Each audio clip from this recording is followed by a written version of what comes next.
Punsong anak ni na Bossing Vic Soto at Pauline Luna na si Baby Mochi nagdiriwang ng kanyang unang kaarawan ngayong January 23.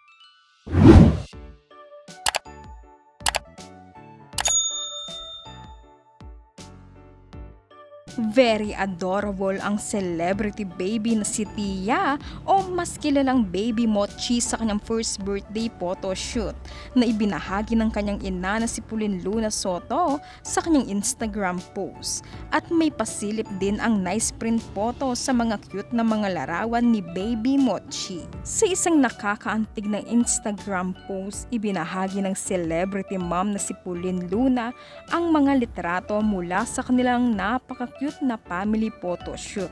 Suot ni Baby Mochi ang isang pink dress na bumagay sa kanyang kakyutan at sa charming nito. Mensahe ni Pauline sa kaarawan ng anak, "Happy first birthday, our sweet and spicy Mochi.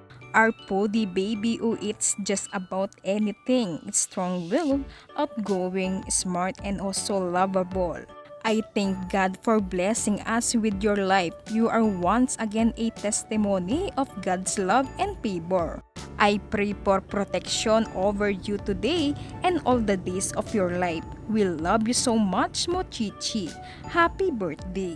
Yan ang nakakaantig na mensahe ni Pauline Luna sa bunsong anak nila ni Bossing na si Baby Mochi. Marami naman bumati ng mga celebrities at mga netizens kay Baby Mochi. Inulan ng pagbati ang comment section ni Pauline Luna. Ayan mga ka-stars, abangan natin ang bonggang party ni Baby Mochi sa kanyang unang kaarawan. Mula kay Star Story PH, happy birthday Baby Mochi!